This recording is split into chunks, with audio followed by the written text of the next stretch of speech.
ನಮ್ಗೆ ಯಾವ ಥರ ಒಂದು ಪ್ರಾಡಕ್ಟ್ ಬೇಕಾಗಿತ್ತು ಅಂದರೆ ಚಿಕ್ಕ ಚಿಕ್ಕ ಹಳ್ಳಿಗಳಲ್ಲಿ ನಾವು ಮಾಡಿಸೋ ಥರ ಇರಬೇಕಾಗಿತ್ತು ಆ್ಯಂಡ್ ಎಲೆಕ್ಟ್ರಿಸಿಟಿ ಇಲ್ಲದೆ ಮಾಡೋ ಥರ ಇರಬೇಕಾಗಿತ್ತು. ಸಸ್ಟೈನಬಿಲಿಟಿ ಇವೆರಡು ನಮ್ಮದು ಮೇಜರ್ ಕ್ರೈಟೀರಿಯಾ ಇತ್ತು. So we landed on the idea of paper flowers. ಸರಿ.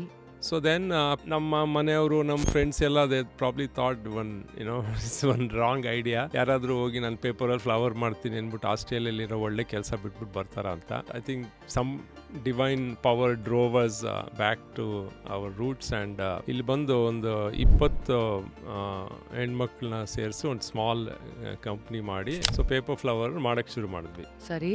ಸೊ ನಮಗೆ ಅಲ್ಲಿ ಫಸ್ಟು ಒಂದು ದೊಡ್ಡ ಆಸ್ಟ್ರೇಲಿಯಾ ಒಂದು ದೊಡ್ಡ ಕಂಪ್ನಿ ಇತ್ತು. ಸೊ ಅವರು ನಮಗೆ ಒಂದು ಆರ್ಡರ್ ಕೊಟ್ಟರು, $104,000 ಆರ್ಡರ್ ಕೊಟ್ಟರು. ಸೊ ನಮಗೆ ತುಂಬ ಖುಷಿ ಆಯಿತು. ಅಷ್ಟು ದೊಡ್ಡ ಆರ್ಡರ್ ಬರುತ್ತೆ ನಮ್ಗೆ ಲೈಫಲ್ಲಿ ಅಂತಲೇ ಅಂದ್ಕೊಂಡಿರಲಿಲ್ಲ.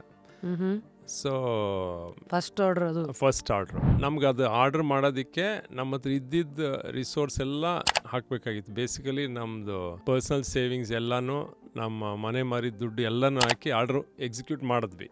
ಸರಿ. ಎಕ್ಸಿಕ್ಯೂಟ್ ಮಾಡಿ ಶಿಪ್ ಮಾಡಿದ್ವಿ. ಅವನು ಅಂದ ನಿಂದು ಕಳಿಸಿ 15 ಡೇಸ್ಗೆ ನಾನು ನಿನಗೆ ಪೇಮೆಂಟ್ ಕೊಡ್ತೀನಿ. And it was a big amount for us. ಕಳಿಸಿ 1 ವಾರಕ್ಕೆ he declared bankruptcy. Friend. So he declared bankruptcy. So ಆಮೇಲೆ ಗೊತ್ತಾಯ್ತು ಅವ್ನ ಫ್ರೆಂಡ್ ಅಲ್ಲ ಅಂತ. ಸೊ ಏನು ಮಾಡೋದು ನೋಡಿ. ಸೊ ಅಷ್ಟರಲ್ಲಿ ನಾವು ಒಂದು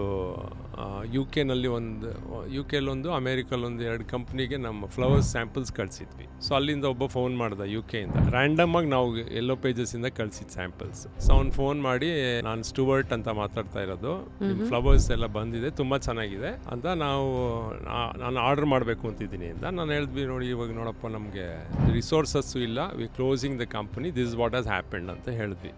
ನಮಗೆ ತುಂಬ ಲಾಸ್ ಆಗೋಗ್ಬಿಟ್ಟಿದೆ, ಇನ್ನೊಂದು ವಾರದಲ್ಲಿ ನಾವು ಕ್ಲೋಸ್ ಮಾಡ್ತಾ ಇದ್ದೀವಿ. ಸೊ ಅವನಂದ ನೀನು ಕ್ಲೋಸ್ ಮಾಡಬೇಡ, ನನಗೆ ವೀಸಾಗೆ ಅಪ್ಲಿಕೇಶನ್ ಕಳಿಸು, ನಾನು ಬರ್ತೀನಿ ಅಂತ. ಸೊ 1 ವಾರದಲ್ಲಿ ಅವನು ಬಂದ್ಬಿಟ್ಟು he liked what we were doing. So let us do, I will solve your problem ಅಂದ್ಬಿಟ್ಟು ಆ ಟೋಟಲ್ ಸ್ಟ್ರೇಂಜರ್ ನಮಗೆ ಇಮಿಡಿಯೇಟಾಗಿ $100,000 ಕೊಟ್ಬಿಟ್ಟು ನೀವು ಮಾಡಿ, ನಾನು ಆರ್ಡರ್ಸ್ ಕೊಡ್ತೀನಿ, ಸಪ್ಲೈ ಮಾಡಿ. So really God sent. ಇವತ್ತಿಗೂ ಅವನಿಗೆ ಸೇವಿಯರ್ ಅಂತ ಕರಿತೀವಿ ನಾವು. ಸೊ ಅವನು ಅವತ್ತು ಸೇವ್ ಮಾಡಿರಲಿಲ್ಲ ಅಂದರೆ ಇವತ್ತು ಇಟ್ಸಿ ಇರ್ತಾ ಇರಲಿಲ್ಲ. So that's a great thing.